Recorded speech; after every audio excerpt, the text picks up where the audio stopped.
Hi, my name is Jim Stephen. I'm president of Weber Stephen Products Company, and I'd like to welcome you to our backyard cookout. Our aim is to give people around the globe the world's best barbecue experience. Over the next 15 minutes, we're going to show you just how we're doing that. You're going to get a glimpse of our research and development and our production. You're also going to meet some real Weber enthusiasts who have made Weber so successful.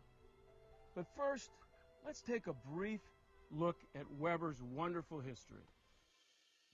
In 1952, my father, George Stephen, invented something which dramatically changed the way people barbecue. He invented the Weber barbecue. George got the idea as a young man when he was making harbor buoys at Weber Brothers Metal Works. One day, he cut a buoy in half and put legs under the bottom half. Then he cut the top off the buoy and shaped it like a lid and put a handle on it. The classic Weber barbecue was born, and the rest is history. Dad and a salesman traveled all over the United States to demonstrate the new invention. People were amused the first time they saw the Weber barbecue, but once they tasted the food cooked on it, they stood in line to buy their very own and take it home. The brilliant thing about Dad's barbecue was that it wasn't just a barbecue. It also functions as an oven. And because the barbecue is outside where the air is more humid, the food ends up being much juicier than you're used to. Together with his colleagues, Dad invented indirect barbecuing, which made it possible to barbecue almost any kind of food. Everyone wanted to try out this new way of barbecuing, and everyone was wild about it. The Weber barbecue soon spread from Chicago to all over the United States.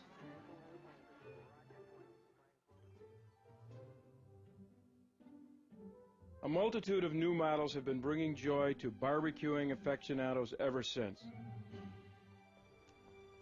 The Weber barbecue has become an icon that is just as American as apple pie. But the first 50 years were only the beginning. The barbecue revolution is continuing, and Weber will be right there leading the way.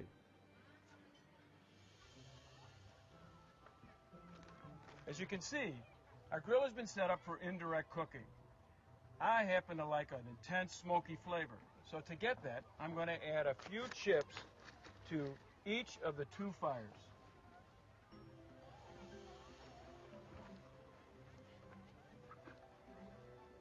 While our chicken is roasting, let's go to the Weber R&D Center, where every grill and accessory is born.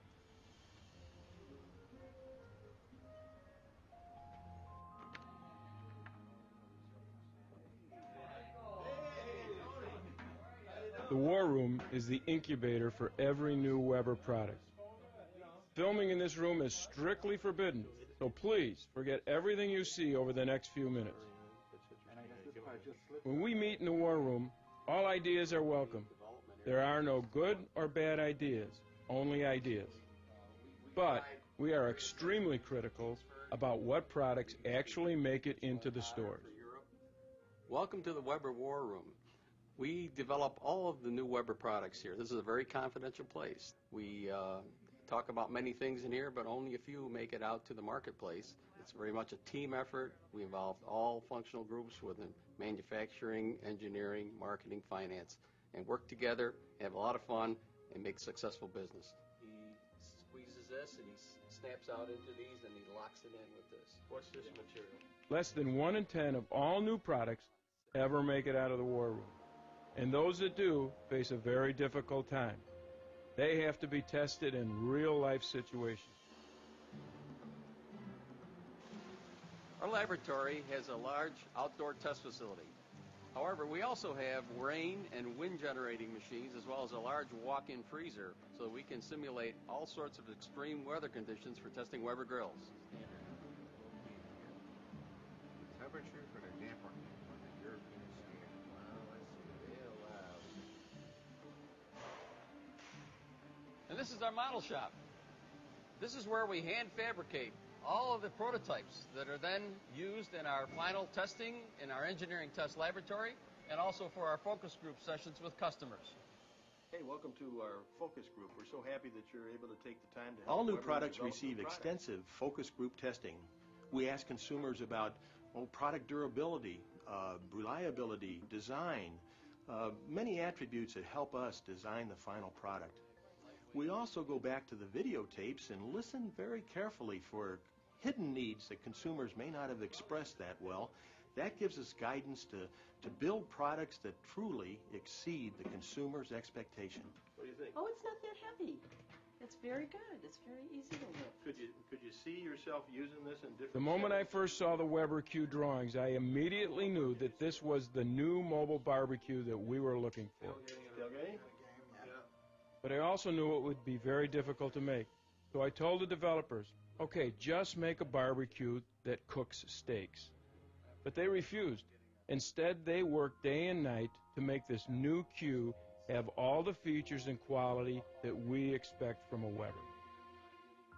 Thank you from the bottom of Weber's heart, and we've got some refreshments out here for you. You've And worked now so you would hard. think that the new Q was ready to go into the market, right? Not yet. Now it has to go through a rigorous torture test. Here in the test center kitchen, Edna rules.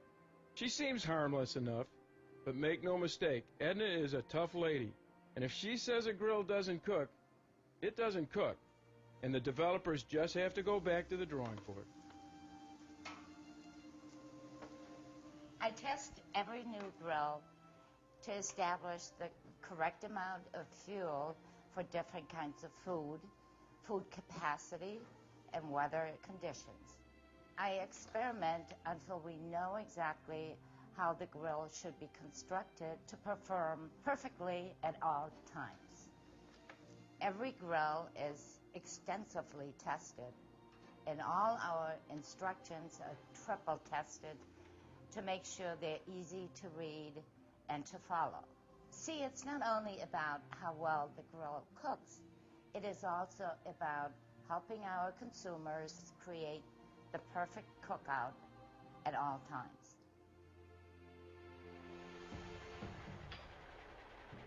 After all these tests, we put our barbecues under even greater pressure, which my colleague Mike will tell you all about. Yeah, you're right, Jim. It takes an 800-ton press to create the perfectly shaped lid or bowl. We mount almost all components at the factory so that our barbecues are easy to assemble. All dirt must be washed off so that the porcelain enamel adheres properly to the steel. We fire on the porcelain enamel at 850 degrees Celsius, about 1700 degrees Fahrenheit, so that it seals the steel and protects the barbecue against rust and heat for many years to come. We are happy every time our thorough inspectors find a fault. Why? Because it saves our retailers and consumers from having a bad experience. We pack assembly instructions and a cookbook with every barbecue, so you'll be a success from day one, and you can call yourself a real backyard hero.